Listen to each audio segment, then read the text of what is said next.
ரோமருக்கு எழுதின நிருபம் 4ஆம் அதிகாரம் 13ஆம் வசனம் 16ஆம் வசனம்.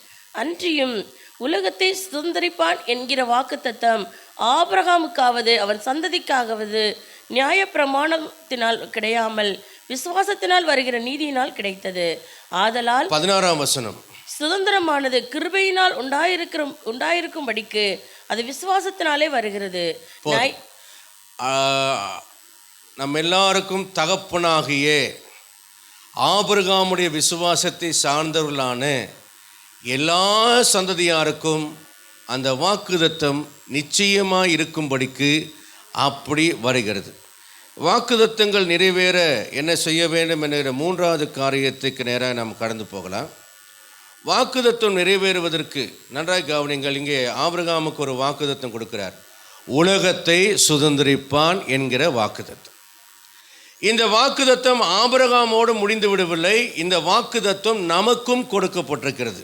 அதுதான் இங்கே சொல்லுகிறார் 16ஆம் வசனம், ரோமர் 4:16 அவர் சொல்லுகிறார், ஆபிரகாமுக்கு மட்டுமல்ல ஆபிரகாமுடைய விசுவாசத்தை சார்ந்துள்ளான எல்லா சந்ததியாருக்கும் அந்த வாக்குத்தத்தம் நிச்சயமாக இருக்கும்படிக்கு அப்படி வருகிறது.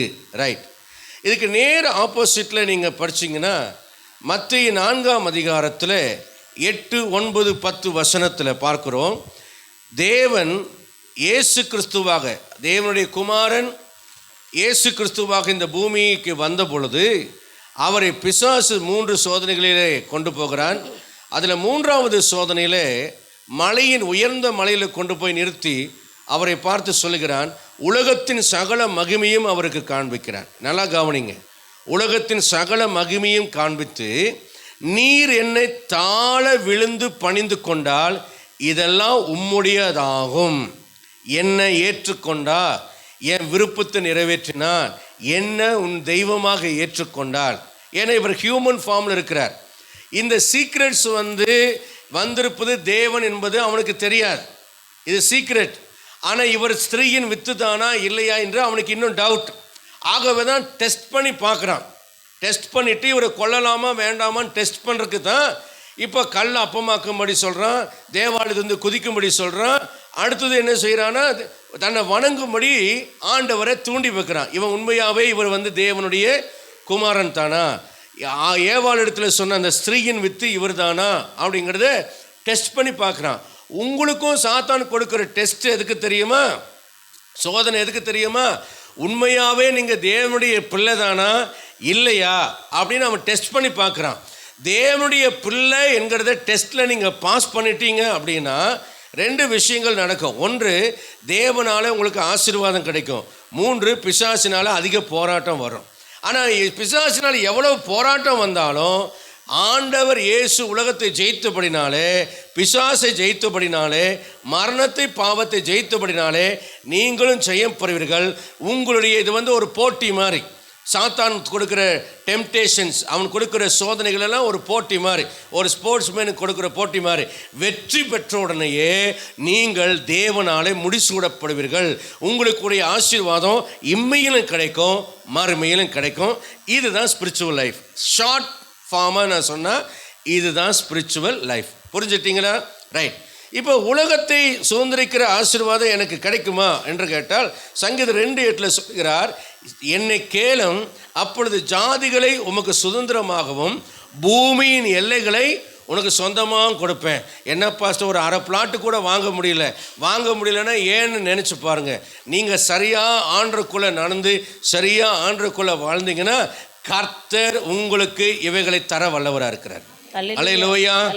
நல்ல இந்த குளிர்ந்த காற்றுக்கு கண்ணை மூடி பிரசங்கத்தை கேட்கணும்னு உங்களுக்கு தோணும்.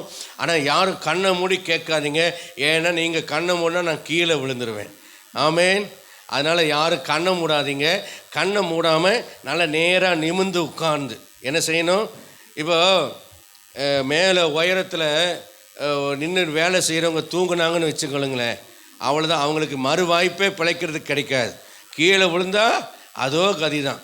அது மாதிரி தான் சபையில் தூங்குனா அதோ கதி தான், சாத்தான் நரகத்துக்கு கொண்டு போயிடுவான். ஆனால் குளிர்ந்த காற்றுக்கு நல்ல வசதியாக சேரெல்லாம் போட்டு பக்கத்தில் எல்லாம் டைட்டாக எல்லாம் நெருக்கமாக உட்காந்துக்கனால கதகதப்புக்கு கண்ணை மூட தான் சொல்லுவோம். ஆனால் கண்ணை திறந்து வச்சிங்கன்னா தான் நீங்கள் பாஸ் பண்ண முடியும். ரைட். கர்த்தருடைய நாமத்திற்கு மகிமை உண்டாவதாக. ஆக கேள், உனக்கு எல்லைகளை தருவேன் என்று கர்த்தர் சொல்கிறார். அப்போ நீங்கள் கிளைம் பண்ணணும், ஆண்டவரே எனக்கு தாங்கன்னு கிளைம் பண்ணணும். ஆசீர்வாதங்கள் 2 விதத்தில் இருக்குது.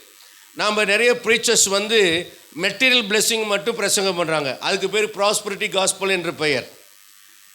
வேதம் மெட்டீரியல் பிளெஸிங்ஸ் மட்டும் வாக்குத்தத்தம் பண்ணலை, அதை மட்டும் ப்ராமிஸ் பண்ணாங்கன்னா அதுக்கு பேர் ப்ராஸ்பரிட்டி காஸ்பல். அது தவறான உபதேசம். சில இடங்களில் ஸ்பிரிச்சுவல் பிளெஸிங்ஸை மட்டும் சொல்கிறாங்க. இப்போ சில சபைகள் இருக்கிறது, என்ன மாதிரி ஜிப்பா வேட்டி போட்ட பாஸ்டர்ஸ் இருக்கக்கூடிய சபைகள் இருக்கிறது. அவங்க வெள்ளை தான் போடணும் எல்லாமே சொல்லுவாங்க. அந்த மாதிரி சபை இருக்குது. அவங்க எதை சொல்லுவாங்கன்னா, அவங்க ஸ்பிரிச்சுவல் பிளெஸிங்ஸ் தான் பிளெஸிங்ஸு, உலக பிரகாரமாக எது இருக்காது, அன்னகராக இருக்கணும், ஏழ்மையாக இருக்கணும், அப்படிலாம் சொல்லுவாங்க. ஆனால் வசனம் சொல்லுகிறது, தேவனுடைய ராஜ்யத்தில் ஐஸ்வர்யமானும் இருக்கிறான், ஏழையும் இருக்கிறான். சமநிலை பிரமாணம் ஒரு பிரமாணத்தை கர்த்தர் வச்சுக்கிறார் சபையில். பணக்காரனும் இருப்பான், ஏழையும் கர்த்தர் சபையில் வருவார். எதுக்குன்னா, தேவனுடைய அன்பை இந்த ஏழை ருசி பார்க்க வேண்டும், தேவனுடைய அன்பை இந்த பணக்காரன் பகிர்ந்தளிக்க வேண்டும். ஆகவே பணக்காரன் இடத்துலேருந்து தேவ அன்பு எப்படி வெளிப்பட வேண்டும் என்று அவன் அதை ஷேர் பண்ணணும். அதுக்காக அவனை பணக்காரனாக வைத்திருப்பார். இவன் இந்த ஏழையை பார்த்து பரியாசம் பண்ணாமல் அவமானப்படாமல் தன் சகோதரனாக பாவித்து இந்த ஏழையினுடைய கஷ்டத்தை பார்த்து அவனுடைய தேவையை சந்திக்கும்படியாக அவனிடத்தில் இயேசு தன்னிடத்தில் அன்பு கூர்ந்தது போல இவன் அவனிடத்தில் அன்பு கூர்ந்து தன்னுடைய சொத்திலிருந்து, தன்னுடைய பணத்திலிருந்து, தன்னுடைய சுகத்திலிருந்து எடுத்து ஒரு பகுதியை இந்த ஏழைக்கு தானம் தர்மமாக சொல்லி காட்டாம, ஊரெல்லாம் விளம்பரம் படுத்தாம, வலதுகை செய்கிறத இடதுகைக்கு தெரியாம அவன் உதவி செய்ய வேணும். அப்ப இந்த பணக்காரன் தேவனுடைய அன்பை அவன் விளங்க பண்ணுகிறான். இந்த ஏழை தேவனுடைய அன்பை கர்த்தர் நல்லவர் என்று ருசி பார்க்கிறான்.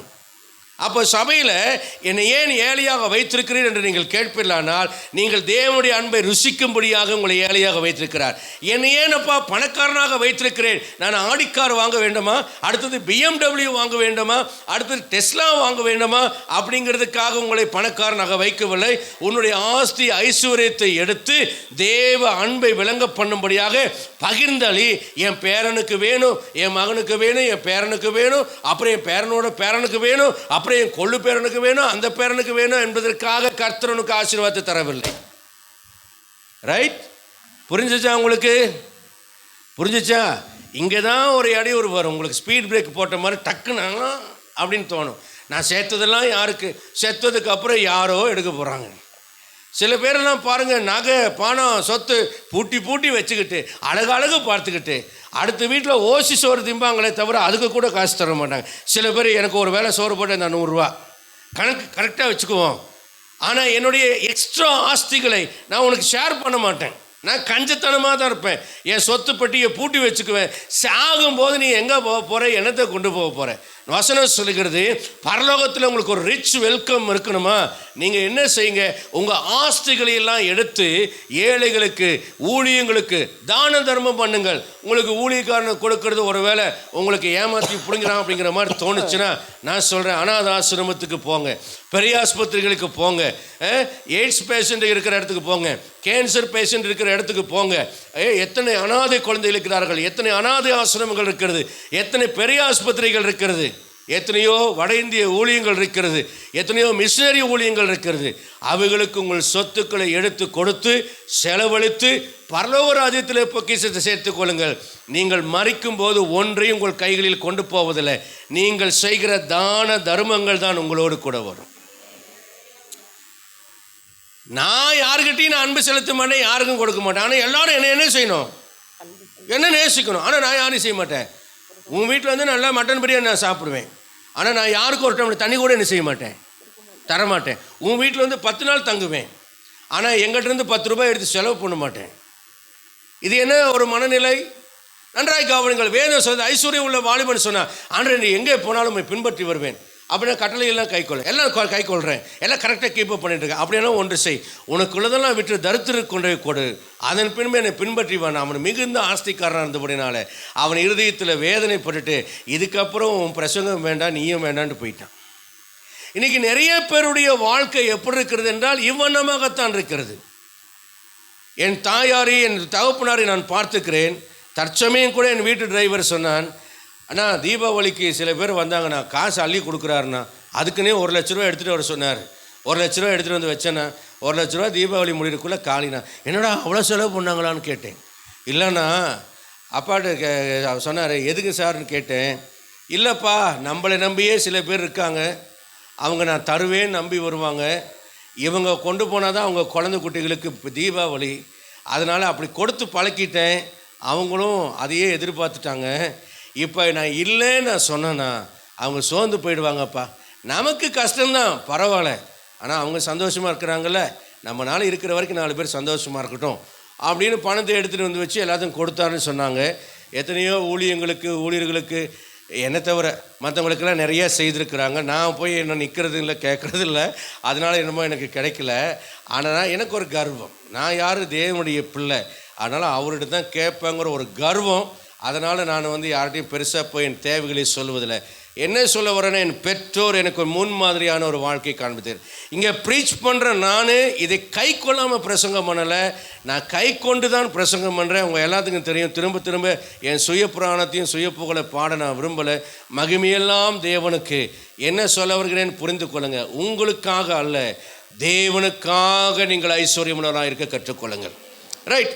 இப்போ உலகத்தின் ஆசீர்வாதத்தை தேவன் எனக்கு தராருன்னு சொல்கிறீங்களே அப்படின்னா, உலகத்தை எனக்கு நிச்சயமாக கிடைக்குதா அப்படின்னு சொன்னால், நன்றா இதுக்கு முன்னால் ஒரு சில ஃப்ளாஷ்பேக்கு பின்னால் நாம் போக வேண்டும். பிசாசுக்கு சொல்கிறான், தேவன் வானத்தையும் பூமியும் படைத்தார், இந்த பூமியை ஆதாம்கிட்ட கொடுத்தார். ஆனால் இப்போ பிசாசு ஆண்ட இடத்துல வந்து என்ன சொல்கிறான், இது எனக்கு கையளிக்கப்பட்டிருக்கிறது, என்னை பணிந்து கொண்டால் இதெல்லாம் உம்முடையது ஆகுன்னு சொல்கிறான். பிசாசுக்கு எப்போ இது கையளிக்கப்பட்டது? எங்கே? ஏதேன் தோட்டத்தில் ஏவாளுக்குள்ளே தேவனுடைய பிரமாணத்தை மீறி இச்சிக்கப்பட்டவளாக இருந்து கர்த்தருடைய கட்டளையை மீறினாலோ அங்கே பிசாசுக்கு இந்த உலகம் சொந்தமாக மாறினது. இப்போ ஏதேன் தோட்டத்திலிருந்து அவர்கள் வெளியேற்றப்படுகிறார்கள். இன்னும் முழுமையாக பிசாசினுடைய வசம் இந்த உலகம் வரவில்லை. ஏதேன் தோட்டத்துக்கு வெளியே என்ன நடந்ததுன்னு நம்ம பார்க்கணும். ஏதேன் தோட்டத்துக்கு வெளியே வரும்பொழுது இப்போது இவள் கர்ப்பவதியாகி ஒரு குமாரனை பெற்று கர்த்தராலே ஒரு மனுஷனை பெற்றேன் என்று அவள் சொல்லுகிறாள். ஆனால் இங்கே ஒரு வசனம் இவனமாக சொல்லுகிறது. 1 யோவானில் நாம் அதை வாசிக்கலாம். 1 யோவான் 3ஆம் அதிகாரம் 12ஆம் வசனம். பொல்லாங்கனால் உண்டாயிருந்து பொல்லாங்கனால் உண்டாயிருந்து. நன்றா இந்த வசனத்தை மட்டும் கவனிங்க, நான் சொல்கிறேன். பொல்லாங்கனால் அப்படின்னா பிசாசினால் உண்டாயிருந்து தன் சகோதரனை கொலை செய்த காயினை போல் இருக்க வேண்டாம். இப்போ காயின் பிறக்கும்போது கர்த்தராலே ஒரு மனுஷனை அவள் பெற்றாள். ஏவாள் கர்த்தராலே ஒரு மனுஷனை பெற்றாள். ஆனால் காயின் உண்டாகி விட்டான், அதாவது பிறந்து விட்டான். ஆனால் இவன் எப்படிப்பட்ட தன்மையுள்ளவனாக இருக்கிறான் என்றால், அவனுக்குள் இருக்கிற டிஎன்ஏ எப்படிப்பட்டதாக இருக்கிறது என்றால் பிசாசினுடைய டிஎன்ஏவாக இருக்கிறது. ஏன் பிசாசினுடைய டிஎன்ஏ? இப்போ ஆண்டவர் சொன்னார், ஸ்திரீயின் வித்து உன் தலையை நசுக்கும் என்று சொன்னார். அப்படின்னா பிசாசுக்கு இப்போ என்னன்னா, இந்த ஏவாள் பெற்றெடுக்கிற பிள்ளை என்னை அழிக்க வருவான், அவனால எனக்கு மரணம் இருக்கிறது. இவனுக்கு தெரியல, இயேசுதான் அதுன்னு தெரியல அவனுக்கு. ஆனால் ஒவ்வொரு குழந்தையும் பிறக்கும்போது இந்த குழந்தை என்னை அழித்து விடுமோ, இந்த குழந்தை என்னை அழித்து விடுமோ என்று அந்த குழந்தையை கரப்ட் பண்ண வேண்டும், கரைப்படுத்த வேண்டும், அல்லது அந்த குழந்தையை அழிக்க வேண்டும். 2 விஷயம்தான் பிசாசு உங்களுக்கு செய்வான். ஒன்று, உங்களை பரிசுத்தத்திலிருந்து விலை பண்ணுவான், இல்லை உங்களை மரணத்தின் வழியாக அழிக்க பார்ப்பான். இது 2 காரியத்தை தவிர சாத்தானால ஒன்றும் சொல்ல முடியாது. அதனால தான் ஆண்டவர் சொல்றார், சரீரத்தை மாத்திரம் அழிக்க உள்ளவளாக இருந்து பின் வேறு ஒன்றையும் செய்ய திராணி இல்லாதவர்களுக்கு பயப்படாதிருங்கள் என்று ஆண்டவர் சொல்கிறார். அப்போ ஏன் யோசேப்பு ஓடி போனான் தெரியுமா?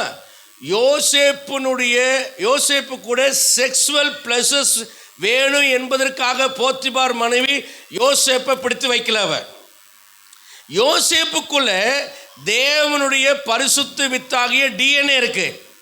இப்போ அவ என்ன பண்ணுனானா, இவனுடைய வம்சாவளியெல்லாம் காமினுடைய வம்சாவளி, காயினுடைய ஜெனரேஷன்.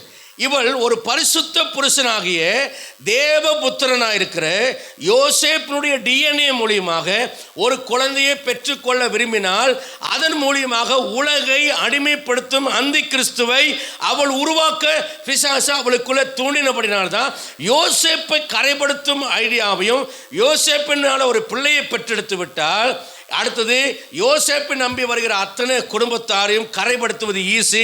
ஏன்னா ஆல்ரெடி அவங்களாம் விழுந்து போனவர்கள். அவன் சகோதரர்களாம் யாரு? விழுந்து போனவர்கள். ஆனால் பரிசுத்தமா இருக்கிறவன் யாரு? இந்த யோசேப்பு. இப்ப தேவ திட்டம் ஆபிரகாமின் மேல வந்தது, ஆபிரகாமிலிருந்து ஈசாக்கில் வந்தது, ஈசாக்கிலிருந்து யாக்கோபில் வந்தது. இப்ப யாக்கோபினுடைய 12 குமார்ல இப்ப யோசேப்பு ஒருத்தன் தான் யோக்கியமா இருக்கான், தீனால் கூட கெட்டு போயிட்டா. இப்ப இந்த பரிசுத்த புருஷனாகிய யோசேப்பை கொண்டு தேவன் தன்னுடைய திட்டங்களை நிறைவேற்றணும். யோசேப்பு ஃபெயில் ஆகிவிட்டால் அங்கே தேவ திட்டங்கள் ஃபெயில் ஆயிடும். நீ உன் வாழ்க்கையில் தோட்டினா தோற்பது உன்னுடைய வாழ்க்கை மட்டுமல்ல, உன்னை குறித்து தேவன் வைத்திருக்கிற தேவ திட்டமும் தோல்வி அடையும் என்பதை மறந்து விடாது. ஏன் நீங்க பரிசுத்தமா இருக்கணும் தெரியுமா? ஏன் நீங்க தேவனுக்கு பிரியமா வாழணும்னா இதுதான். இன்னும் நிறைய சப்ஜெக்ட் இருக்கு, இது நான் முடிக்கல, இன்னும் இப்பதான் ஸ்டார்ட் பண்ண போறேன். ஆதியாகமம் 6ஆம் அதிகாரத்துக்கு நீங்க வந்தீங்கன்னா, ஏன் இந்த போராட்டம்?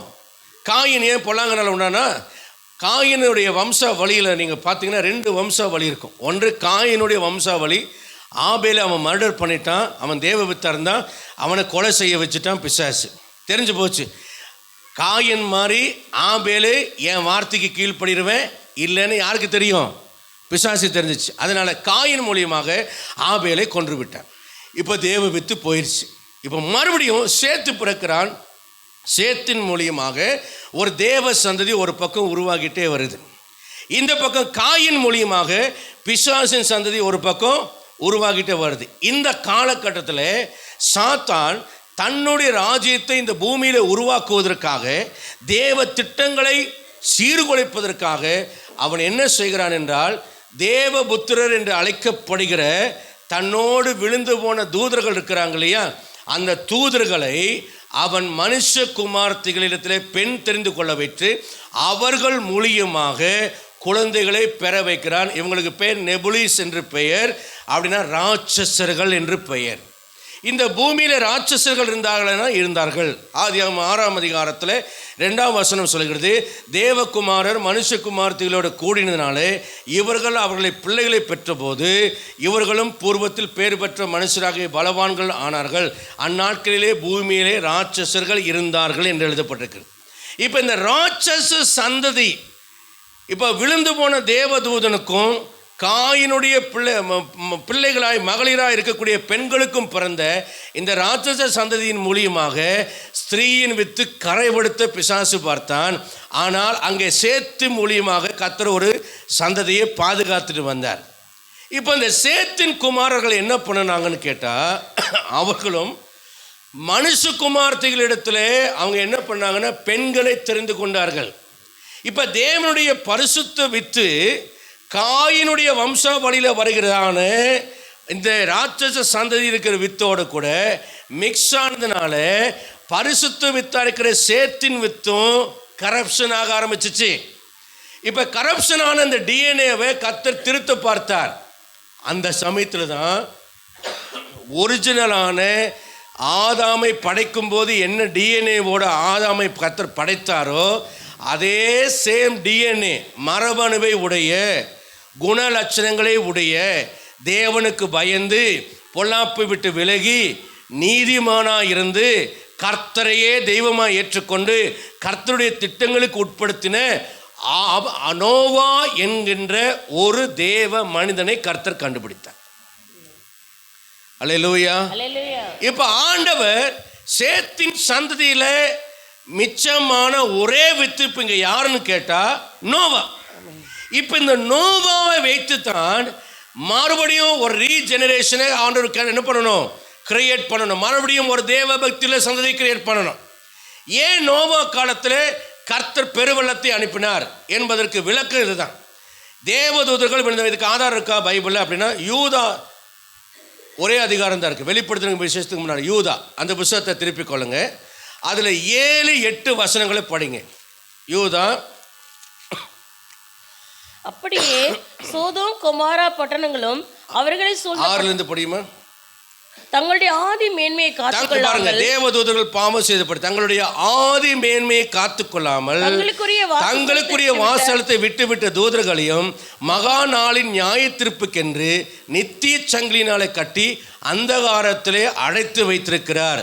இவர்கள் என்ன பாவம் செய்தார்கள்? ஆதி மேன்மைனா தேவனுடைய வாசஸ்தலமாகிய பரலோகத்திலே தேவ சமூகத்திலிருந்து தேவதூதர்கள் பூமிக்கு பணிவிடை செய்ய அனுப்பும்போது இவர்கள் காயினுடைய பிள்ளைகள், அதாவது பிறந்த பெண் மக்கள் அழகுள்ளவர்கள் என்று கண்டார்கள். அடுத்த வசனத்தில் தேவன் சொல்றார், அப்படியே அப்படின்னா என்ன, இந்த தேவதூதர்கள் செய்தது மாதிரியே சோதோம் கொமோரா பட்டணத்தார் செய்தார்களாம். அவைகளை சூழ்ந்த பட்டணத்தாரும் செய்தார்களாம். என்ன செய்தார்கள்?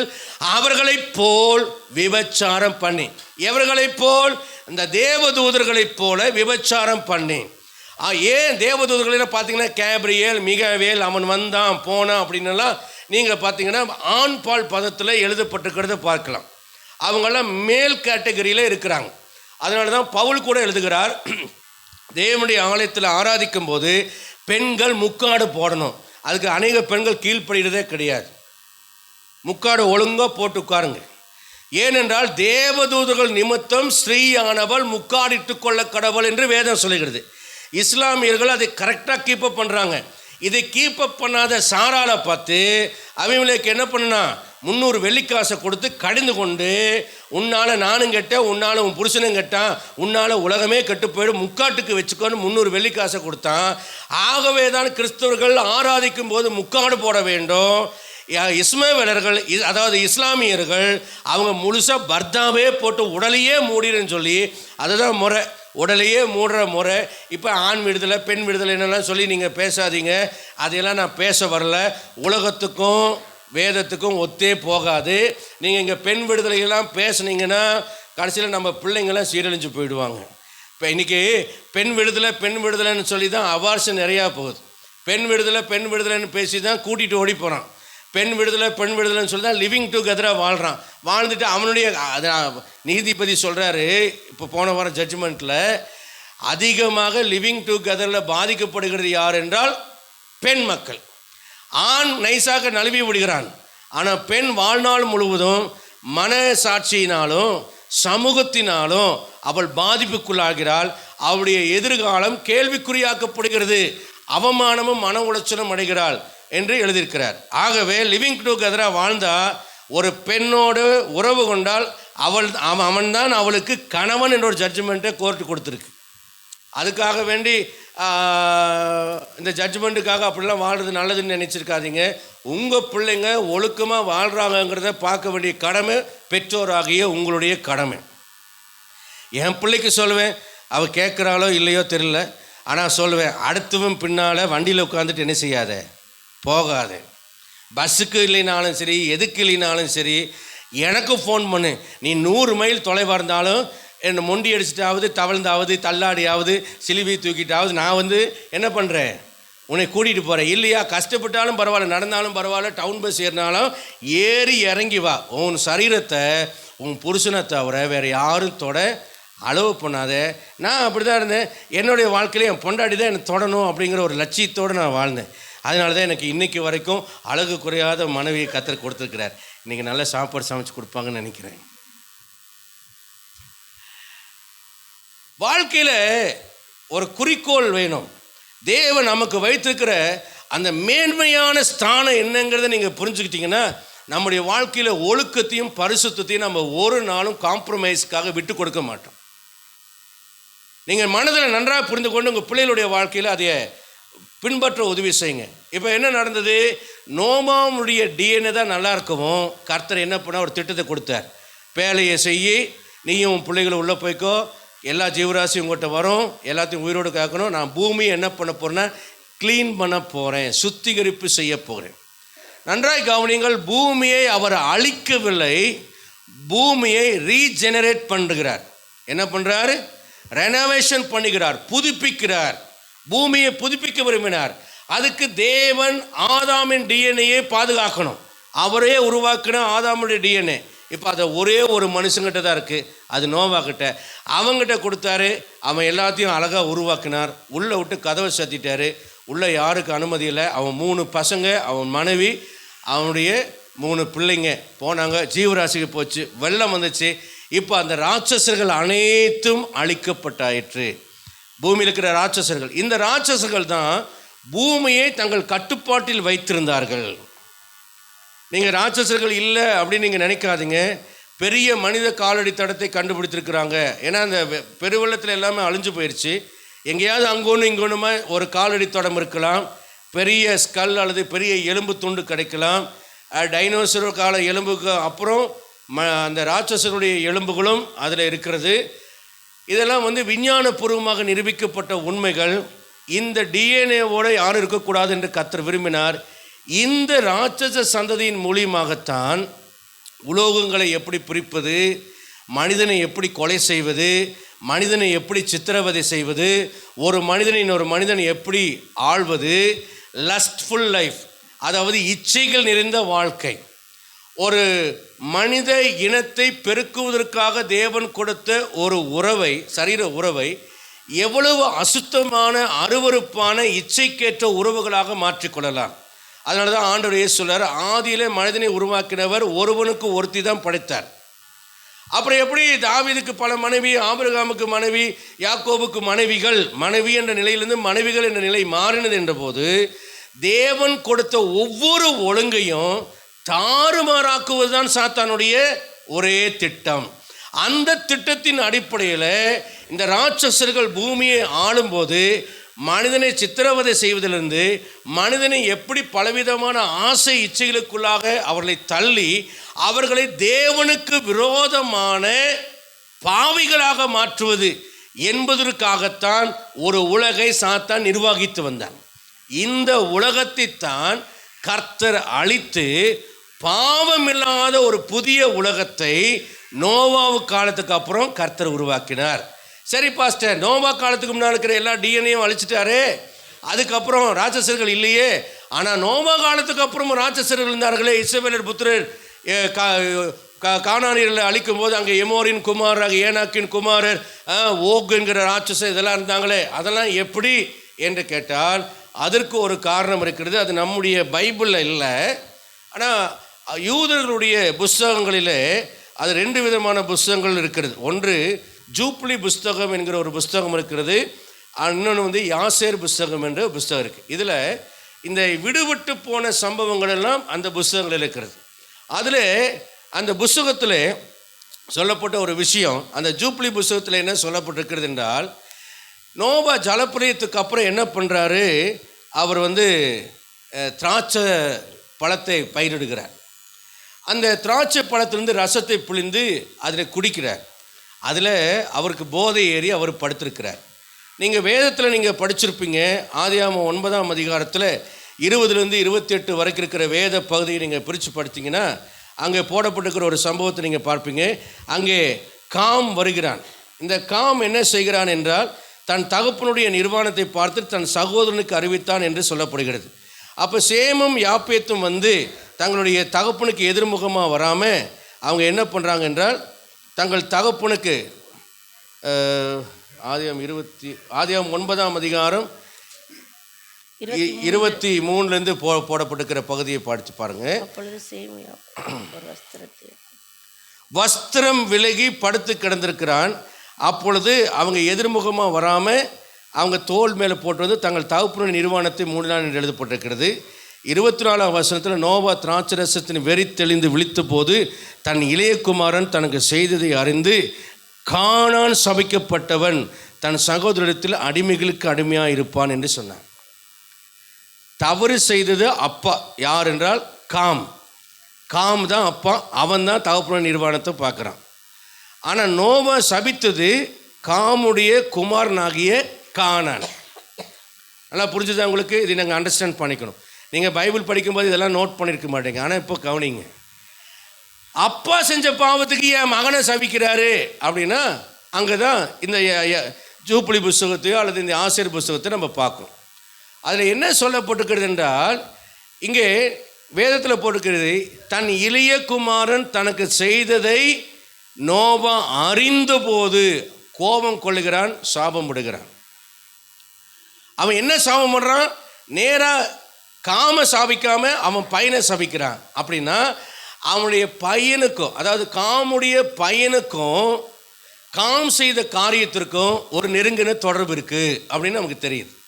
அதனால தான் கானானுக்காக காம் செய்த காரியத்தை அறிந்தபோது காம் சபிக்கப்படுறதுக்கு பதிலாக கானானை சபிக்கிறான். புரியுதா உங்களுக்கு? ரைட்.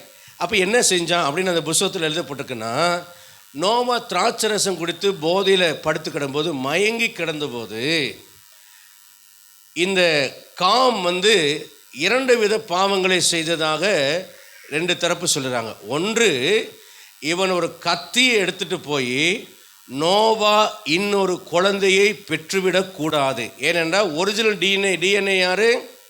நோவா. இப்போ நோவாவை பார்த்து ஆண்டவர் ஆசீர்வதிச்சு சொல்கிறார். ஜலப்பிள்ளை முடிஞ்சோன்னு ஆசீர்வதிச்சு என்ன சொல்கிறாரு?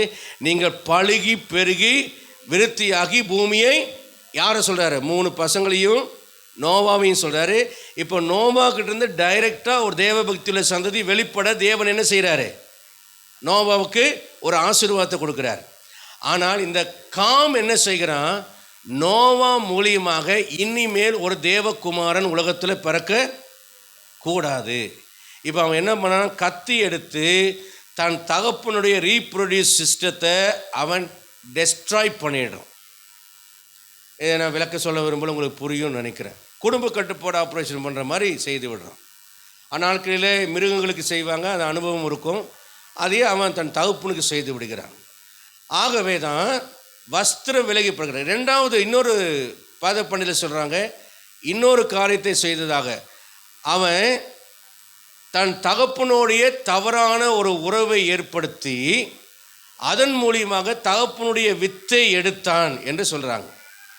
இதை எடுத்து இவன் என்ன செய்கிறான் என்றால், இவனுக்கு மனைவியாய் கொடுக்கப்பட்டவள் யார் என்றால் காயினுடைய வம்சத்தை சேர்ந்த ஒரு பெண்ணைத்தான் இவன் பேழைக்குள்ளே அழைத்து கொண்டு வந்தான் என்று சொல்கிறார்கள்.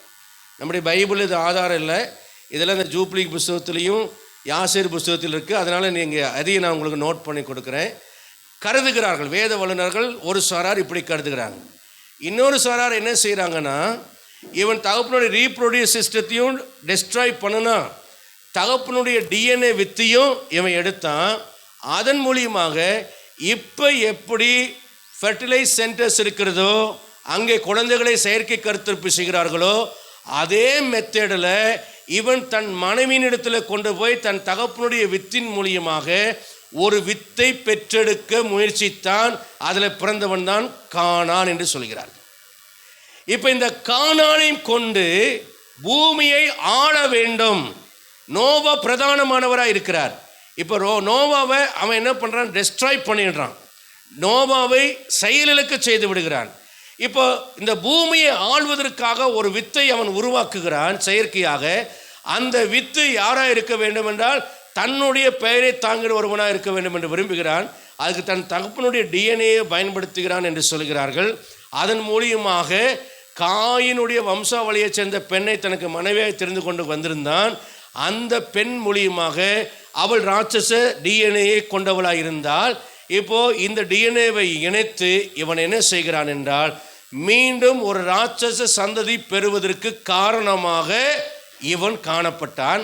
ஆகவே இதை அறிந்தபோது இவனுடைய நோக்கத்தை, இவனுக்குள்ளே சாத்தான் வைத்திருந்த திட்டத்தை, நோக்கத்தை அறிந்தபோது எந்த தவறான சந்ததியை உருவாக்க அவன் பிரயாசம் எடுத்தானோ, இவனுடைய டார்கெட் இப்போ காமல்ல. இது எது அதிக பாதிப்பை ஏற்படுத்த போகிறது?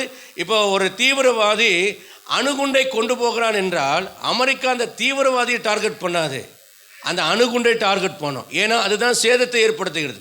இப்போ இங்கே தீவிரவாதி காம், அணுகுண்டை யாரு? கானான். இப்போ இந்த அணுகுண்டை செயலிழக்க செய்ய வேண்டும். ஆகவே இப்போ நோவா என்ன செய்கிறார்? அணுகுண்டை செயலிழக்க செய்கிறது போல கானான் மேலே தன்னுடைய சாபத்தை அவர் அங்கே அனுப்புகிறார். ஏற்கனவே டிஎன்ஏ கரப்டட் ஆன போது ஆதாமையும் ஏவாளையும் தேவன் சபித்து விட்டார். மறுபடியும் அந்த டிஎன்ஏ கரப்டடாக காயின் பிறந்தபோது அவன் ஆபேலை கொலை செய்த போது காயினை ஆண்டவர் சபித்து விட்டார். இதனால் வரைக்கும் பலன் கொடுத்து வந்த நிலம் இப்போ காயினுக்கு பலன் கொடுக்காமல் போச்சு. அவன் அந்த இடத்தை விட்டு வேறு இடத்துக்கு துரத்தப்பட்டவனாய் ஓடி போய் விட்டான். இப்போ தேவன் பரிசுத்தம் பண்ணின பூமியிலே திரும்பவும் ஒரு பாவ வித்தை இந்த கானானின் வழியில கொண்டு வந்தால், நீங்கள் வேதத்தை நல்லா ஆராய்ந்து நீங்கள் படித்து நீங்கள் பார்த்தீங்கன்னா இந்த காமின் சந்ததியில் தான் ஏனாக்கீராகிய ராட்சசர்கள் வந்தார்கள் என்பதை நீங்கள் பார்க்கலாம். வாசித்து பாருங்கள். உபாகமம் 3ஆம் அதிகாரம் 11ஆம் வசனத்திலிருந்து 13ஆம் வசனம் வரைக்கும் நீங்கள் படிங்க. உபாகமம் 3ஆம் அதிகாரம் 11ஆம் வசனத்திலிருந்து 13ஆம் வசனம் வரைக்கும்.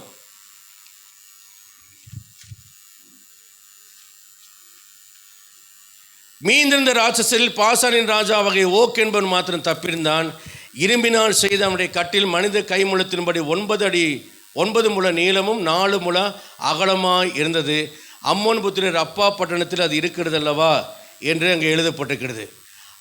அடுத்ததாக நீங்கள் பார்த்தீங்கன்னா என்னாகமம் 13ஆம் அதிகாரம் 33ஆம் வசனத்தை நீங்கள் படித்து பாருங்கள். அங்கே ஏனாக்கின் புத்திரராகிய ராட்சசரை நாங்கள் கண்டோம் என்று சொல்லி அவர்கள் எங்கள் பார்வைக்கு நாங்கள் வெட்டுக்கிளிகளைப் போல கண்டோம், அப்படியே அவர்கள் பார்வைக்கும் இருந்தோம் என்று அங்கே ஜெயின்ஸாக இருக்கக்கூடிய ராட்சசர்களை பார்க்குறோம். தாவீது காலத்திலேயும் அது ரிப்பீட் ஆகுது. 1 சாமுவேல் 17ஆம் அதிகாரம் 2ஆம் வசனத்தில் பார்க்கும்போது அங்கே கோலியாத் என்கிற ராட்சசன் வந்து நின்றான். தாவீது அவனை கூழாங்கலினால் மேற்கொண்டான். இரண்டாவதாக 2 சாமுவேல் 21ஆம் அதிகாரம் 15ஆம் வசனத்திலிருந்து 22ஆம் வசனம் வரைக்கும் பார்க்கும்போது சிபக்காய்ங்கிற ராட்சசன் கோலியாத்தினுடைய சகோதரர்கள் இருந்தாங்க. அவங்க எல்லாரும் ஒரே ராட்சசனுக்கு இஸ்பினோபெனோ ராட்சசன் இருந்தான்.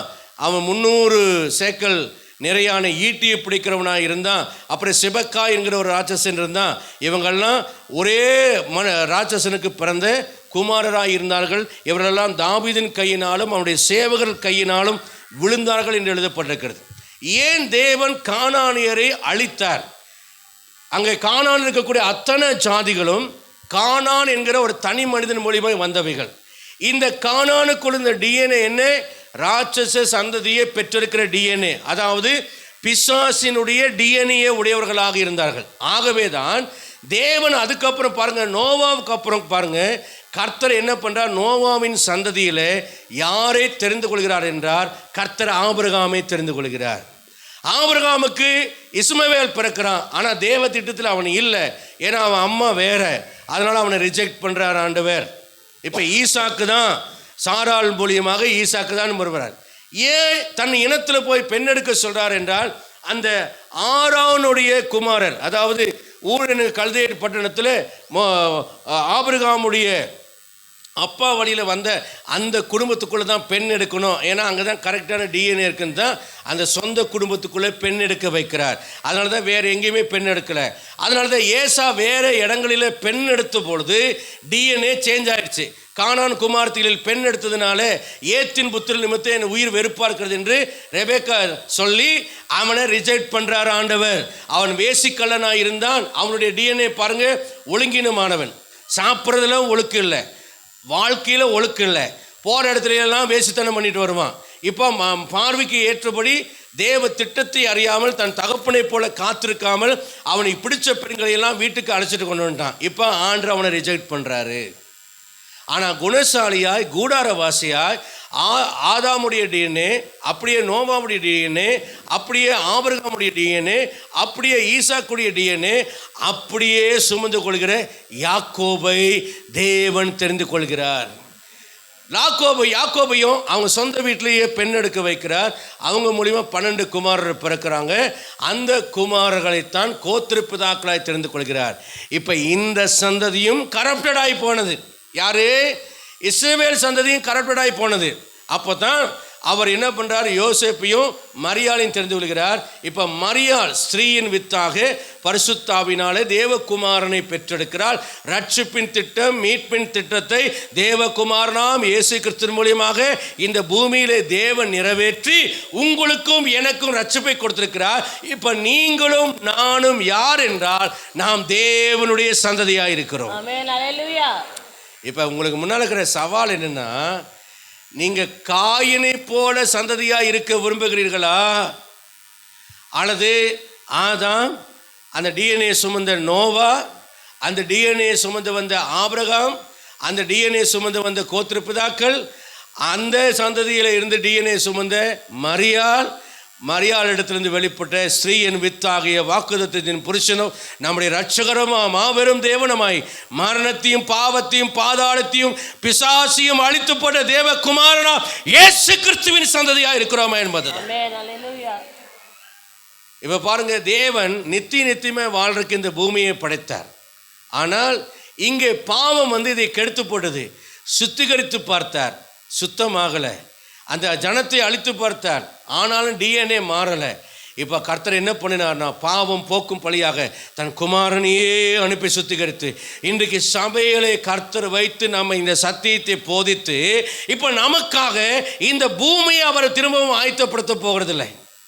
இந்த பூமியை அவர் பாவிகளோடு கூட அக்கினிக்கிரியாக வைத்து அவர் ஜலத்தினால் என்றால் அதை கழுவி மறுபடியும் பயன்படுத்தலாம். ஆனால் அக்னியில் என்றால் அதை முற்றிலுமாக நிரந்தரமாக கர்த்தர் அழிக்கப் போகிறார். ஆகவே பாவிகளையும் இந்த பூமியையும் இந்த வானத்தையும் கர்த்தர் அக்னியினால் அழித்து விட போகிறார். அக்னியினால் அழித்து விட்டு உங்களுக்கும் எனக்கும் ஒரு கைவேலை இல்லாத ஒரு நகரத்தை கர்த்தர் ஆயத்தம் இருக்கிறார். எபிரேய நிருபக்காரன் எழுதுகிறான், ஆபிரகாம் கோத்திரப்பிதாக்களை பார்த்து அவன் சொல்லுகிறான், இவர்கள் ஏன் கூடாரத்தில் தங்கியிருந்தார்கள்? தங்கள் சுய தேசத்துக்கு திரும்பி போக கூடுமானால் அவர்கள் திரும்பி போக சமயம் கிடைத்திருக்குமே. அதையல்ல, அதிலும் மேன்மையான பரம தேசத்தை விரும்பினார்கள். அது ஏனென்றால் தேவன் தாமே காட்டி உண்டாக்கின அஸ்திவாரங்கள் உள்ள நகரத்திற்காக அவர்கள் காத்திருந்தார்கள். யுஎஸ்ஏ போகணும்னு காத்திருக்கிறத விட அருமையான தம்பி, சகோதர, சகோதரி, தேவ பிள்ளையே, விசுவாசியே, நீ பரலோகம் போகணும்னு இந்த கால வேளையில நீ ஆயத்தமா இருக்கிறாயா? உனக்குள்ளே தேவன் வைத்திருக்கிற அந்த வித்தை குறித்து வேதம் சொல்லுகிறது. வாசிக்கலாம் 1 பேதுருவின் புஸ்தகத்தில். கர்த்தரை நீங்க எதனால நீங்க பறந்திருக்கீங்கன்னு ஆண்டவர் சொல்கிற காரியத்தை நான் வேகமாக சொல்லி நான் கடந்து போகிறேன். வாசிக்கலாம். 1 பேதுருவின் புஸ்தகம் 1ஆம் அதிகாரம் 23ஆம் வசனம் சொல்கிறது, அழிவுள்ள வித்தினால் அல்ல, என்றென்றைக்கு நிற்கிறதும் ஜீவனுள்ளதுமான தேவ வசனமாகிய அழிவில்லாத வித்தினாலே மறுபடியும் ஜனிப்பிக்கப்பட்டிருக்கிறீர்களே. ஐயா, உன் சரீரத்துக்கு உன்னுடைய அப்பா சொந்தக்காரராக இருக்கலாம், உன்னுடைய சரீரத்துக்கு உன் தாய் சொந்தக்காரராக இருக்கலாம். ஆனால் உனக்குள்ளே இருக்கிற ஒரு தேவ புத்திரனுக்கு, உனக்குள் இருக்கக்கூடிய ஒரு மறுரூப சாயலா இருக்கிற ஆவிக்குரிய மனிதனுக்கு அந்த ஆத்துமா எப்படி பெற்றெடுக்கப்பட்டிருக்கிறது என்றால் தேவனுடைய வசனமாகிய அழிவில்லாத வித்தாகிய திரு வசனத்தினாலே நீ பெற்றெடுக்கப்பட்டிருக்கிறாய். ரட்சிப்பின் சுவிசேஷமாகிய இந்த வேத வசனத்தை நீ கேட்ட பொழுது நீ விசுவாசித்து ரட்சிக்கப்பட்டாய். உன் பாவங்கள் மன்னிக்கப்படும்படியாக நீ ஞானஸ்நானம் எடுத்து நீ மன்னிக்கப்பட்டு கழுவப்பட்டு சுத்திகரிக்கப்பட்டு சபையிலே சேர்க்கப்பட்டிருக்கிறாய். இங்கே தேவனுடைய சத்தியத்தை ஏற்றுக்கொண்டு தேவன் எப்படி இருக்கிறார், அவருடைய சாயல் எப்படி இருக்கிறது, அவர் எதை விரும்புகிறார், அவர் என்னை குறித்து என்ன நோக்கம் வைத்திருக்கிறார் என்பதை நீ போதிக்கப்படுகிறார். இந்த போதனையை கேட்டு கேட்டு உனக்குள்ளே இருக்கிற உள்ளான மனுஷனானது நாளுக்கு நாள் பரிசுத்த ஆவினாலே புதிதாக்கப்பட்டு மறுரூபமாக்கப்பட்டு வருகையில் இயேசு வரும்பொழுது அவரை போல சாயலாய் மாறி அவரோடு கூட நீ பறந்து போய் நித்தியமாக அவரோடு நித்திய ஜீவகாலமாய் நித்திய ஜீவனை பெற்று வாழப்போகிறார். இந்த சத்தியத்திற்காகத்தான், இந்த சுவிசேஷத்திற்காகத்தான், இந்த ரட்சிப்புக்காகத்தான் கர்த்தர் உன்னை அழைத்திருக்கிறார். அல்லேலூயா, அல்லேலூயா. யோவான் 8ஆம் அதிகாரத்திலே ஆண்டவர் சொல்லும்போது சொல்லுகிறார், நீங்கள் ஏன் என் வசனத்தை நீங்கள் அறியாமல் இருக்கிறீர்கள்? ஏனென்றால் அந்த இடத்துல சொல்லுகிற ஒரு வார்த்தையை நாம் மிகவும் கவனமாக கவனிக்க வேண்டும். 43ஆம் வசனத்தை சொல்லுகிறார், என் வசனத்தை நீங்கள் ஏன் அறியாமல் இருக்கிறீர்கள்? என் உபதேசத்தை கேட்க மனதில்லாதிருக்கிறதுனால அல்லவா. 44ஆம் வசனம் சொல்கிறார், ஏன் உங்களுக்கு மனதில்லை? நீங்கள் உங்கள் பிதாவாகிய பிசாசினால் உண்டானவர்கள், பிசாசானவனால் உண்டானவர்கள், உங்கள் பிதாவினுடைய இச்சைகளின்படி செய்ய மனதாயிருக்கிறீர்கள். இன்றைக்கு வசனத்தை உங்களால் ஏற்றுக்கொள்ள முடியவில்லை என்றால் அருமையான ஆத்துமாவே, உன்னுடைய முடிவை குறித்து நீ யோசிக்க வேண்டும். உன் முடிவை குறித்து நீ யோசிக்க வேண்டும். நீ தேவனால் பிறந்த ஒரு பிள்ளையாக இருந்தால் உனக்கு ஒரு பசித்தாகம் இருக்கும், நீதியின் மேலே பசித்தாகம். அந்த பசி தாகம் எதனால் தனியும்? அப்பத்தினால் அல்ல, தேவனுடைய வாயிலிருந்து புறப்படுகிற திருவசனமாகிய கலங்கமில்லாத ஞான பாலின் மேலே உன் ஆத்மா வாஞ்சி தவணமா இருக்கும். தாவீது பக்தன் சொல்கிறார், ஓ தினத்தையும் கொழுப்பையும் உண்டது போல என் ஆத்மா திருப்தியா இருக்கிறது, உம்முடைய வார்த்தைகளை கெடுத்தபடி கொண்டேன், அது என் ஆத்மாவுக்கு மகிழ்ச்சியா இருந்தது என்று எரேமியா சொல்கிறார். தேவ பக்தர்கள் எல்லாம், ஆண்டவரே நீர் ஒரு வார்த்தை சொன்னால் போதும், நீர் ஒரு வார்த்தை சொன்னால் போதும், உம்முடைய வார்த்தையினால் பிழைக்கிறேன், உம்முடைய வார்த்தை எனக்கு போதும் என்று வாழ்ந்தார்கள். அருமையான விசுவாசியே, நீ பரலோக ராஜ்யத்துக்கு என்று பெயர் எழுதப்பட்டிருப்பாயானால், ஜீவ புத்தகத்தில் உன்னுடைய பெயர் எழுதப்பட்டிருக்குமானால், உனக்கு இருக்கிற ரட்சிப்பு சரியா இருக்குமானால், உண்மையான மனம் திரும்புதல் உனக்கு இருக்குமானால், நீ பரலோகம் போகிறாய் என்கிற நிச்சயம் இருக்குமானால், நீ தேவ வசனத்தின் மேலே நீ வாஞ்சையா இருப்பாய். ஆண்டவரே நீர் என்ன சொன்னாலும் கேட்கிறேன், நீதிமான் என்னை தயவாய் குட்டி கடிந்து கொள்ளட்டும், அது என் தலைக்கு எண்ணெயை போல் இருக்கும் என்று சொல்லுவாய். திருவசனத்திலே அப்போஸ்தலனாகிய பவுல் சொல்லுகிற வார்த்தையை நாம் கவனிக்க வேண்டும். அவர் என்ன சொல்லுகிறார் தெரியுமா? அதுக்கு முன்னாக 47ஆம் வசனத்தில் 8ஆம் அதிகாரம் 47ஆம் வசனத்தில் சொல்லுகிறோம், தேவனால் உண்டானவன், இயேசு சொல்லுகிறார், தேவனால் உண்டானவன் தேவனுடைய வசனங்களுக்கு செவி கொடுக்கிறார். எல்லாரும் அந்த வசனத்தை படிப்போமா? யோவான் 8ஆம் அதிகாரம் 47ஆம் வசனத்தை படிப்போம், எல்லாரும் சேர்ந்து படிப்போம். தேவனால் உண்டானவன் தேவனுடைய வசனங்களுக்கு செவி கொடுக்கிறான், நீங்களும் போதும். தேவனால் உண்டானவன் தேவனுடைய வசனங்களுக்கு செவி கொடுக்கிறான், தேவனால் உண்டானவன் தேவனுடைய வசனங்களுக்கு செவி கொடுக்கிறான். இப்போ தீமோத்தேயுக்கு எழுதின நிருபத்துக்கு வருவோம். 2 தீமோத்தேயுவில் அப்போஸ்தலனாகிய பவுல் எழுதுகிறார், 4ஆம் அதிகாரத்தில் 2ஆம் வசனத்தில் சொல்கிறார், ஒரு ஊழியனை பார்த்து, இளம் ஊழியனை பார்த்து சொல்கிறார், சமயம் வாய்த்தாலும் வாய்க்காவிட்டாலும் ஜாக்கிரதையாய் திருவசனத்தை பிரசங்கம் பண்ணு, எல்லா நீடிய சாந்தத்தோடும் உபதேசத்தோடும் கண்டனம் பண்ணி கடிந்து கொண்டு புத்தி சொல்லு. ஏன் இந்த மாதிரி செய்ய வேண்டும்? அடுத்த வசனத்தில் சொல்லுகிறார், கவனியுங்கள், ஏனென்றால் அவர்கள் ஆரோக்கியமான உபதேசத்தை பொறுக்க மனதில்லாமல் செவித்தினவர்களாகி தங்கள் சுய இச்சைகளுக்கு ஏற்ற போதர்களை தங்களுக்கு திரளாய் சேர்த்துக் கொண்டார்கள். இப்போ யோவான் 8:40 என்ன பார்த்தோம்? 44 என்ன பார்த்தோம்?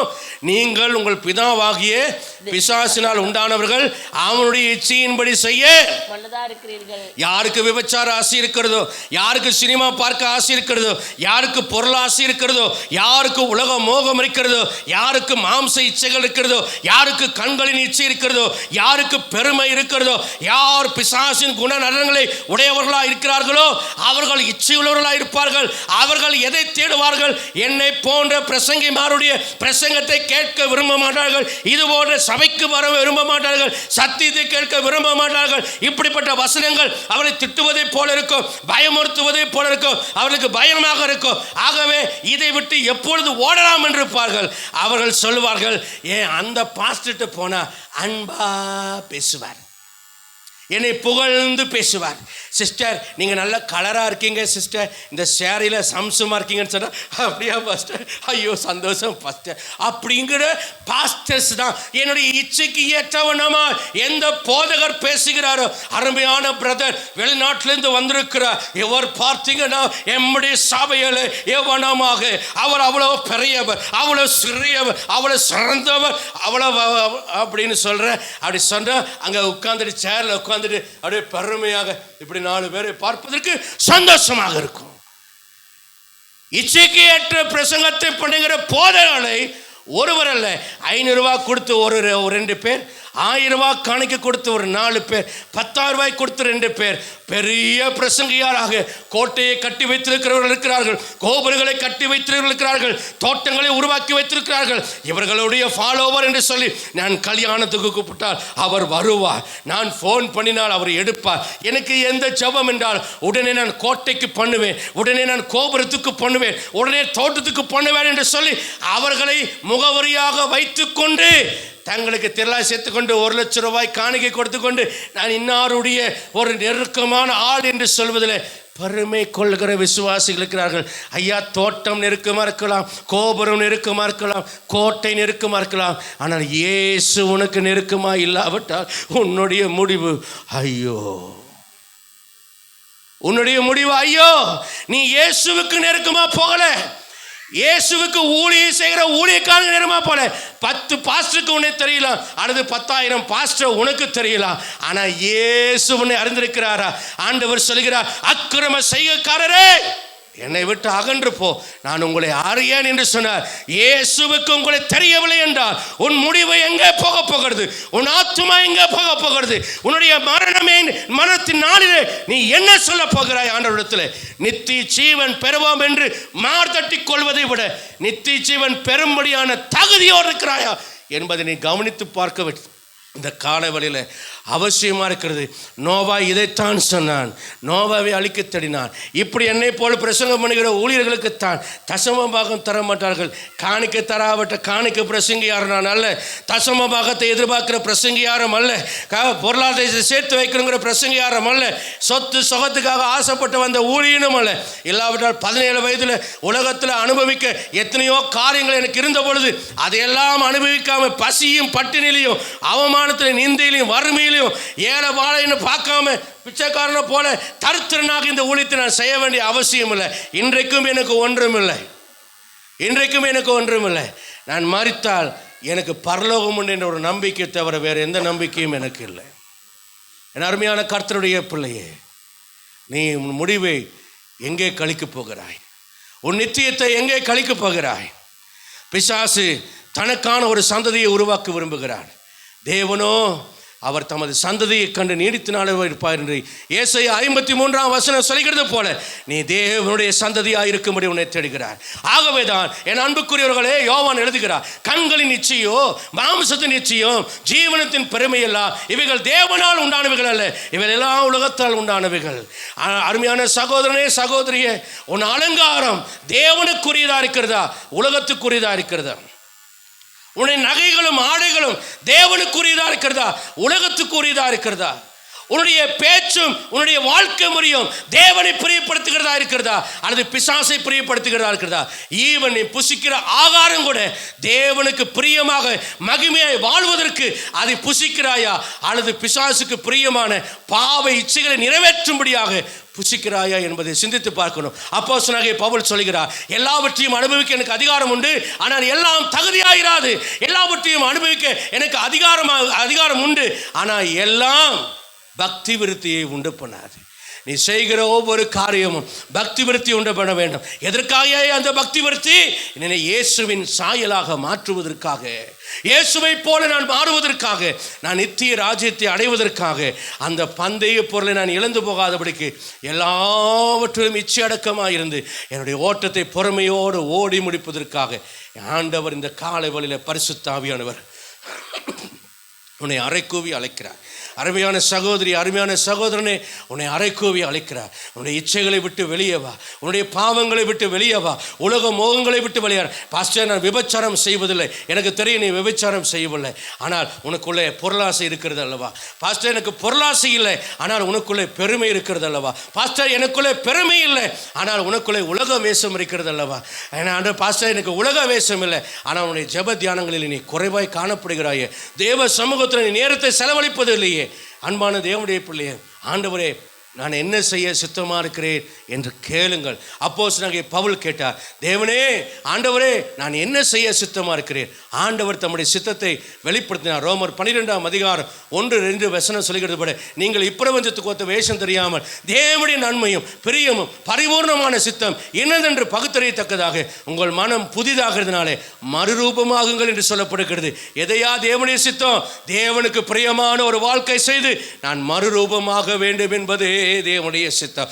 இந்த சித்தத்துக்கு உன்னை அழைக்கிறார். நீ ஆயத்தமா இருக்கிறாயா? பரிசுத்த ஆவியானவர் உன்னை பேசிக் கொண்டிருக்கிறார். அருமையான தேவனுடைய பிள்ளை, இந்த கால வேளையில கண்களை மூடி நம்மை ஒப்பு கொடுக்க முன் வாருங்கள். கர்த்தருடைய வருகைக்கு ஆயத்தப்படும்படி, உங்களையும் உங்கள் சந்ததியை ஆயத்தப்படும்படி முன் வாருங்கள். பிசாசின் தந்திரங்கள் சோதனைகளிலிருந்து வெளியே வரும்படி முன் வாருங்கள். எல்லாரும் எழும்பி நின்று ஒரு விஷயம் கர்த்தருடைய கரத்தில் நம்மை ஒப்பு கொடுத்து சொல்லுவோம், ஆண்டவரே இந்த உலகத்தை சுதந்திரிக்கிற வாக்குத்தத்தத்தை கொடுத்திருக்கீங்க. ஆண்டவரே 1000 வருஷ அரசாட்சியில் நான் ஆளுகை செய்ய உம்மோடு கூட வர வேண்டும். உம்முடைய சாயலாய் நான் மாற வேண்டும். நான் தேவனுடைய DNA உடைய ஒரு மனிதன். நான் தேவனுடைய வித்தினாலே பிறந்தவன். நான் பாவத்தினாலே பிறந்தவன் அல்ல, பிசாசினால் உண்டானவன் அல்ல. ஆண்டவரே, உம்முடைய வசனத்தினால் நான் பிறந்தவன். உம்மை சுமக்கிற மனிதன், உம்முடைய சாயலாய் மாறுகிறவன், உம்முடைய பிள்ளையாய் இருக்கிறவன். இங்கே நான் படிப்பாளி என்று அறியப்படவில்லை. இந்த ஆலயத்தில் நான் இன்ன ஜாதியான் என்று அறியப்படவில்லை. இந்த ஆலயத்தில் இவ்வளவு பணக்காரன் என்று அறியப்படவில்லை. இந்த ஜாதியில் நான் கருப்பானவன் வெள்ளையானவன் என்று அறியப்படவில்லை. இந்த இடத்துல நான் உம்முடைய பிள்ளையாக அறியப்பட்டிருக்கிறேன். உம்முடைய பிள்ளையாக என்னை உம்முடைய சாயலாக மாற்றி உம்மோடு நித்தியமாய் வாழ்வதற்கு எனக்காக மரித்த தேவகுமாரனே, என்னிடத்தில் வாசம் பண்ணுகிற ஆவியானவராலே உம்முடைய சாயலாய் என்னை மாற்றும். நம்மில் வாசம் பண்ணுகிற ஆவியானவர் வைராக்கிய வாஞ்சியுள்ளவராக இருக்கிறார். ஏற்றபடி வேண்டிக் கொள்வது இன்னதென்று அறியாமல் இருக்கிறபடினாலே வாக்கு கடங்காத பெருமூச்சுகளோடு அவர் நமக்காக வேண்டிக் கொண்டிருக்கிறார். இன்றைக்கு ஒப்புக்கொடு, இன்றைக்கு ஒப்புக்கொடு. ஏமாந்து போகாதே. நம்முடைய வாழ்க்கையை ஏமாற்றத்துக்கு ஒப்புக் கொடுக்காதே. பிசாசு உன்னை வஞ்சிக்க ஒப்புக்கொண்டு விடாதே. உலகம் உன்னை ஆள ஒப்புக்கொடாதே. உன்னுடைய சிந்தைகளை ஏமாற்றுவான், உன்னை பாதி தவற பண்ணுவான். கண்ணாடி முன்னால் அலங்காரம் பண்ணும்போது யோசி, என் ஆத்துமா தேவனுக்கு உகந்த அலங்காரமாக இருக்கிறதா? என் சிந்தைகள் தேவனுக்கு உகந்ததா இருக்கிறதா? தேவனே உமக்கு பிரியமும் மனுஷருக்கு பிரயோஜனமாக இருக்கும்படி உம்முடைய சாயலாய் என்னை மாற்றும். பலிபீடத்தில் என்னை பரனே படைக்கிறேனே இந்த வேலை, அடியேனை திரு சித்தம் போல ஆண்டு நடத்திடுமே. அடியேனை திரு சித்தம் போல ஆண்டு நடத்திடுமே. கல்வாரியின் அன்பினையே கண்டு விரைந்தோடி வந்தேன். கழுவமும் திரு இரத்தத்தாலே கரை நீங்க இருதயத்தை, கழுவமும் திரு இரத்தத்தாலே கரை நீங்க இருதயத்தை. ஒரு பக்தன் பாடுகிறான், பாரும் தந்தையே உள் அலங்கோலத்தை, பாரும் தந்தையே என் உள்ளத்தை யாரும் காணா உள் அலங்கோலத்தை என்று பாடுகிறான். மாயக்காரரை பார்த்து வேத பாரகரை பார்த்து சொன்னார், மாயக்காரரை வேத பாரகரே, மனுஷருக்கு முன்பே பார்வைக்கு நீங்கள் அழகாய் பக்திமான்களாக காணப்படுகிறீர்கள், பரிசுத்தமான்களாய் காணப்படுகிறீர்கள். ஆனால் உங்கள் உள்ளமோ கொள்ளையினாலும் அசுத்தத்தினாலும் நிறைந்திருக்கிறது. நீங்கள் தேவனுடைய ஆலயமாக இருக்கிறீர்கள். தேவனுடைய மகிமையுள்ள ஆவியான உங்கள் உள்ளங்களிலே தங்கியிருக்கிறார். ஆவியானவருடைய ஆலயமாய் கர்த்தர் உங்களை வைத்திருக்கிறார். அவர் வரும் நாளுக்கென்று காரியத்தினை முதலானில் ஒன்றுமில்லாமல் பரிசுத்ததும் பிழையற்றதுமான மகிமையுள்ள சபையாக நிறுத்துவதற்கு 2 கொரிந்தியர் 11 1, 2, 3 வசனத்தில் பவுல் சொல்லுகிறார், உங்களை கிறிஸ்து என்னும் ஒரே புருஷனுக்காக கற்புள்ள கன்னிகையாக உங்களை ஒப்புக் கொடுத்தபடியால் உங்களுக்காக தேவ வைராக்கியம் கொண்டிருக்கிறேன் என்று சொல்லுகிறார். ஆகிலும் சர்ப்பமானது தன்னுடைய தந்திரத்தினாலே ஏவாளை வஞ்சித்தது போல உங்கள் மனதும் கிறிஸ்துவை பற்றிய உண்மை நின்று கெடுக்கப்படுமோ என்று பயந்திருக்கிறேன். உங்கள் மனது கிறிஸ்துவை பற்றி கொண்டிருக்கிற உண்மையிலிருந்து கெடுக்கப்படாதபடிக்கு நீங்கள் ஜாக்கிரதையாய் உங்கள் ஆத்மாக்களை காத்துக்கொள்ளுங்கள். பணம் பொருள் எல்லாம் அழிந்து போகும், நாம் ஒன்றையும் கொண்டு வருவதில்லை. நிர்வாணியாய் தாயின் வீட்டிலிருந்து வந்தோம், நிர்வாணியாய் போகிறோம். நாம் செய்த கிரியைகள் தான் நம்மோடு கூட வரப்போகிறது. அப்படி வரிக்காக ஆயத்தப்பட கர்த்தர் நமக்கு பலன் தருவாராக. பரிசுத்தமான பிதாவே, நம்முடைய சமூகத்தை எங்களை தாழ்த்து வருகிறோம். கர்த்தருடைய வசனங்களை தியானிக்க கர்த்தர் எங்களோடு பேசின கிருபைகளுக்காக ஸ்தோத்திரம். இந்த வார்த்தைகள் கர்த்தாவே எங்களுடைய ஆத்துமாவை சீர்படுத்தட்டும். இந்த வார்த்தைகள் கர்த்தாவே இன்னும் நாங்கள் தேவனுடைய சித்தத்தின் மையத்தில் இருப்பதை உறுதிப்படுத்தட்டும். எங்களை இன்னும் ஒழுங்குபடுத்தட்டும், டிசிப்ளின் பண்ணட்டும், சீர்படுத்தட்டும். ஆண்டவரே, நம்முடைய வருகை வேகமாக இருக்கிறபடினாலே நாங்கள் கரையற்ற மனவாட்டியாய் நம்முடைய மாசற்ற வரிக்கென்று ஆயத்தப்படும்படியாய் எங்களை தகுதிப்படுத்தும். ஆண்டவரே, நாங்கள் எங்களை அல்ல, எங்களுடையவர்களையும் அல்ல ஆண்டவரே, எங்களுக்காக அல்ல, நாங்கள் நித்திய ஜீவனை அடையும்படி உம்முடைய சித்தத்தை நிறைவேற்றுவதாக இருக்கும்படி எங்களை தகுதிப்படுத்தி நாங்கள் ஜெபிக்கிறோம். தேவனால் உண்டானவன் தேவனுடைய வசனத்துக்கு செவி கொடுக்கிறான். பிசாசோ ஆதி முதல் தேவனுடைய சித்தங்களுக்கு எதிர்த்து நிற்கிறவனாக இருக்கிறான். உம்முடைய வார்த்தைக்கு கீழ்ப்படியாத ரிபல்லியஸாக இருந்தான். ஆண்டவரே, நாங்கள் உம்முடைய வசனத்துக்கு கீழ்ப்படுகிறதுனாலே, சத்தியத்தை விசுவாசிக்கிறதுனாலே எங்கள் ஆத்துமா ரட்சிக்கப்படும்படிக்கு ஆண்டவரே நீர் எங்களை தெரிந்து கொண்டீர் என்று தெசலோனிக்கேயில் நாங்கள் வாசிக்கிறது வசனத்தின் அடிப்படையில் ஆண்டவரே, ரட்சிப்புக்கேற்ற அந்த வசனத்தினாலே எங்கள் ஆத்துமாவை சுத்தமாக்கி நாங்கள் ரட்சிக்கப்பட எங்களுக்கு உதவி செய்வீராக. இந்த காலை வழியில் பலவீனத்தில் இருக்கிற பிள்ளைகளை இந்த காலை வழியில் விடுதலை செய்வீராக. என்னென்ன காரியங்களை கர்த்தர் அவருடைய ஆத்மாவில் உணர்த்தினீரோ அவை எல்லாவற்றையும் விட்டு வெளியே வந்து பிசாசினுடைய தந்திரங்கள் அவருடைய திட்டங்களிலிருந்து வெளியே வந்து தாங்கள் பரிசுத்தம் அடைந்து கர்த்தருடைய வருகைக்காக ஆயத்தப்பட உடைய பிள்ளைகளை நீர் ஆயத்தப்படுத்தி செபிக்கிறேன். உடைய வல்லமையுள்ள கரத்தில் ஒப்பு கொடுக்கிறேன். மாசற்ற வருகைக்கென்று கரையற்ற மனவாட்டி எங்களை ஆயத்தப்படுத்தும். உம்முடைய கிருபையிலே நிலை கொண்டிருந்து உம்முடைய சித்தத்தை நிறைவேற்ற உதவி செய்யும். இரட்சகரும் கர்த்தருமாக இருக்கிற இயேசு கிறிஸ்துவின் நாமத்தினாலே எங்களை உம்முடைய பலிபீடத்தில் அர்ப்பணித்து உம்முடைய வருகைக்கு எங்களை ஆயத்தப்படுத்தி ஜெபிக்கிறோம். ஜீவன் அன்பு நல்ல பிதாவே. நாத்மாவே கர்த்தரை சோத்ரு, உண்மையை பரிசுத்த நாமத்தை சோத்ரு. நாத்மாவே கர்த்தரை சோத்ரு, கர்த்தர் செய்த சகல உபகாரங்களை மறவாது. ஆமாம். நம்முடைய கர்த்தராகிய இயேசு கிறிஸ்துவின் கிருபையும் பிதாவாகிய தேவனுடைய அன்பும் பரிசுத்தாவின் அந்யோன்ய ஐக்கியமும் ஆசீர்வாதம் சந்தோஷம் சமாதானம் நம் அனைவரோடும் உலகில் சகல பரிசுத்தவான்களோடும் என்றும் என்றும் கர்த்தர் திரும்ப வரும் இருப்பதாக. அல்லேலூயா. God bless you all. கர்த்தர் உங்கள் ஒவ்வொருவரோடும் இருப்பாராக. ஆமென்.